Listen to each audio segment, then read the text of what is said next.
Kapatid! Uy, kamusta ka, Roland? Sakto, pupunta kami sa inyo. Alam mo ba, Roland? May nagbigay sa'yo na may nag-sponsor sa'yo, nagbigay ng pera. Di mo alam, no? Kasi ngayon pala kita hanapin. Kamusta ka pala? Ito, ano? Okay po. Sige, akin na. Dito lang. Kamusta ka pala? Okay po. Saan ka papunta ngayon? Uuwi na ako. Pauwi galing ka eskwelahan.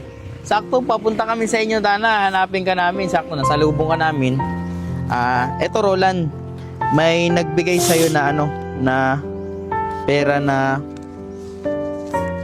eto, galing kay Miss A, 1,000 pesos. Tapos, yung 400 galing kay Mr. M. Ayan. Roland, anong gusto mong sabihin sa blessing na dumating sa iyo? Anong gusto mong sabihin sa mga tao na nagbigay sa inyo? Salamat po nga gatagan mo sa dakong pasalamat nga kapalit lang may pagkaon nga among pamilya nga makakaon lang. Kaya wala may pagkaon. Wala din mong pagkaon din, no? Ay, Roland, may naalala ko sa iyo. Tumupad ka ba sa usapan natin na yung naalala mo yung last na sinabi ko na sumama ka kay Japet tuwing linggo? Opo. Kung sabi ko magbasa ka ng Bible. Opo. Tumupad ka ba sa usapan natin? Meron ka bang Bible verse? Opo. Uy! Meron na? Wow! Grabe! Natatandaan nyo ba mga kapatid, eto yung si Roland na kasama ni Japet na wala siyang Bible verse, hindi siya nagbabasa ng Bible. Ngayon, na-amaze ako mga kapatid, no? Ngayon, meron na siyang Bible verse. Sige nga, ano yan, Roland, yung Bible verse mo? Proverbs 3:5-6. Trust in the Lord with all your heart and lean not on your own understanding. Wow! Always submit to Him and He will make you fast straight. Aroma 3:23. Nakasalaan tanan may layo sa imaya the Diyos. Christian for it, God is love. Wow, dami! Ang dami!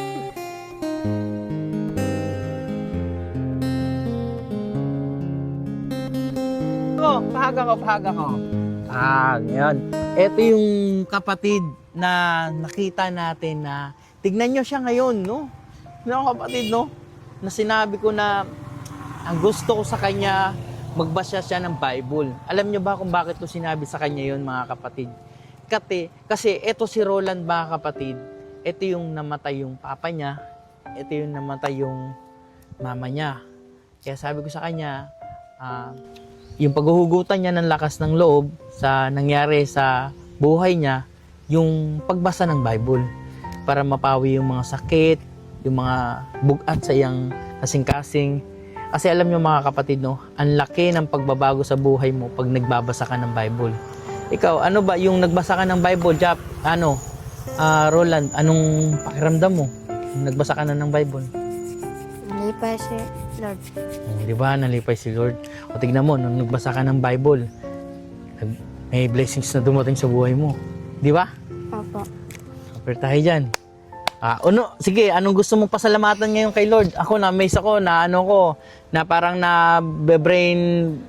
nawawala ako sa ko. Hindi ko alam kasi meron na siyang Bible verse. Sobrang masaya si Lord sa atin, no?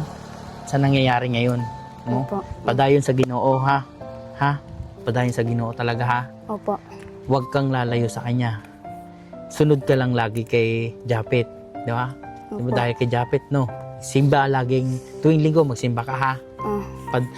Makinig ka sa mga tutor mo, sa mga pastor mo, pastora mo, ha? Tulad Opo. ni Japet, ha? Opo. Okay, padayon, ha? Marami pang blessing dadating sa buhay mo. Huwag mong kakalimutan. Kahit sobrang hirap ng buhay, kahit gaano ka, anong mga problema dumating sa buhay mo, lagi mong tatandaan, mahal na mahal ka ni Lord. Hindi ka niya papabayaan. Tara, sabay ka na sa amin. Tara na. Ano mo munang gusto mong sabihin kay Lord? Salamat, Lord, nga may gatagan ng blessing.